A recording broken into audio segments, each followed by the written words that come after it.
What is up, guys? EJ here, back with another video, and today it's going to be my Blu-ray DVD update for February 24th, 2020. So I've got 10 new Blu-rays to show you, all from 2018. Yeah, still working on my wish list, of course, from a couple of years ago. And this is sort of a horror slash sci-fi haul, a little bit of action thrown in there. I always have one of these updates seemingly for every year. Yeah, I love sci-fi films, lots of decent to okay horror movies over the years. I'm not the biggest horror fan, but I do like a few of them. So, enough rambling, let's get on with it. Up first we have Annihilation, written and directed by Alex Garland, his follow-up to Ex Machina, which is one of the best sci-fi films of the past decade. Yeah, I really enjoyed this as well. I thought it was very underrated. It came out like in early 2018, February I want to say, or March, something like that. Natalie Portman plays a biologist who's exploring this weird quarantine zone that's mutating animals and plants, and involves her ex-husband or whatever, played by Oscar Isaacs, who of course was in Ex Machina as well. Jennifer Jason Leigh and Tessa Thompson are also in it. Yeah, really good visuals, good action, sort of a dark, mysterious sci-fi thriller. I dug it. It really didn't get much pub in 2018, but Annihilation, really cool sci-fi film from a couple years ago. Alright, up next, about the 18th Halloween film. This is, of course, the one directed by David Gordon Green. And Jamie Lee Curtis comes back as Laurie Strode 40 years after the original, of course, from 1978, which is one of my all-time favorite horror films. Judy Greer, great in this as well.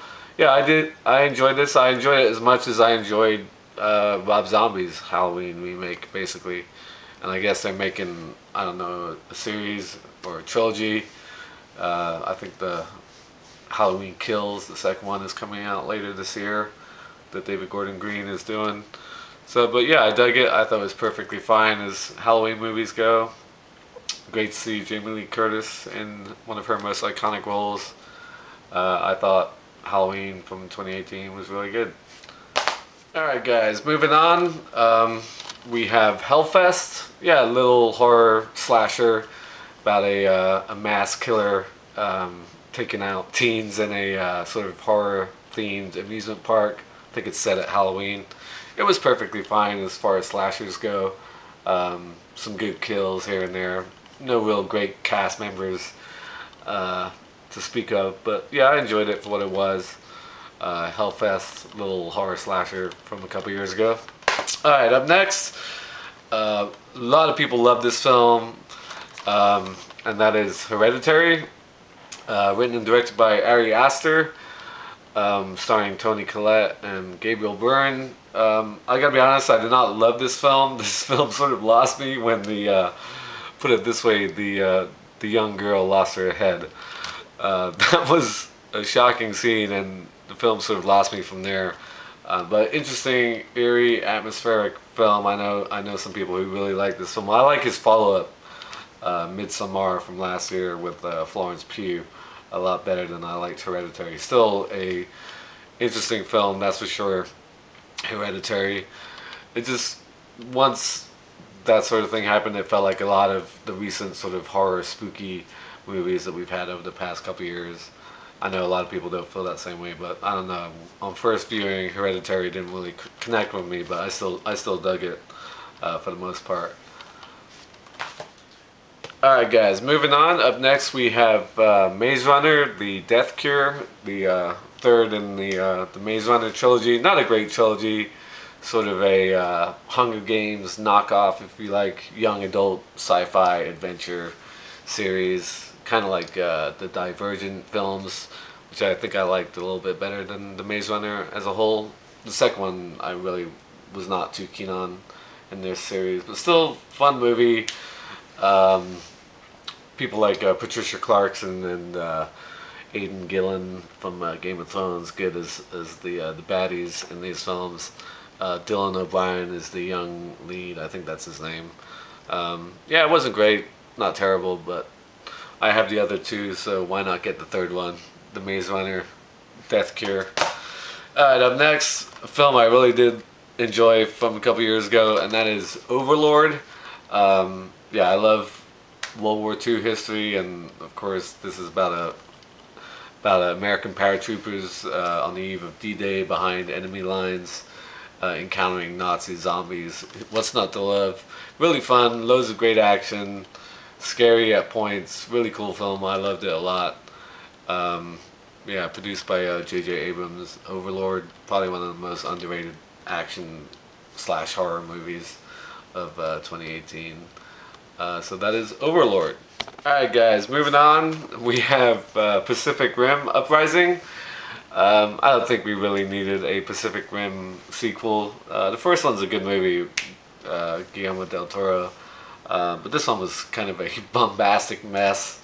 John Boyega from the new Star Wars trilogy, of course, stars as a young new Jaeger pilot who takes on the new kaiju threat.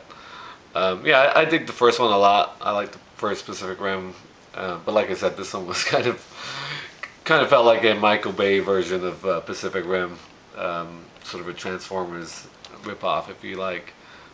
Pacific Rim Uprising, not a great sequel. I don't think we really need it, but still fun, nevertheless. A film that I did think was a lot of fun, and I'm not sure if other people felt the same way based on its IMDb rating. I don't think so. But I really dug The Predator. I guess you could say the fourth in the Predator franchise, or the sixth if you include the Alien vs. Predator films. I love the first Predator. It's one of my all-time favorite action sci-fi movies. I really liked Predators from about 8 years before this with Adrian Brody. I really dug this mainly because of the cast. Really fun, zany cast. What's his name? Keegan-Michael Key, Olivia Munn, Thomas Jane, Jake Busey. I always like seeing him in films, to name a few. I just dug the whole energy the cast had about these soldiers hooking up with this scientist played by Olivia Munn, which is unbelievable for every second of the movie. But something about it just I really dug, and I've always liked Predators more than Aliens when it comes to those two creatures. So I've always liked films about this being more than the Alien franchise. Yeah, directed by Shane Black, great director. Really had sort of his weird energy throughout the film. I don't know how other people felt about this, but I really dug it. I'm not sure about the title though. It's very confusing when you have Predator and The Predator. Can they just name it Predator 4 or something, Predator The New Beginning or some bullshit like that? But yeah, still fun movie. I liked it a lot. The Predator.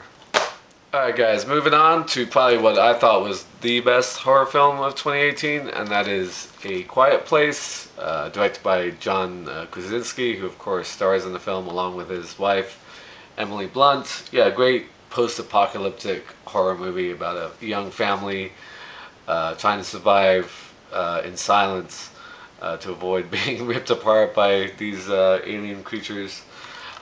Really tense, really interesting, great performance by Emily Blunt in particular. Of course, the sequel's coming out probably this summer, something like that.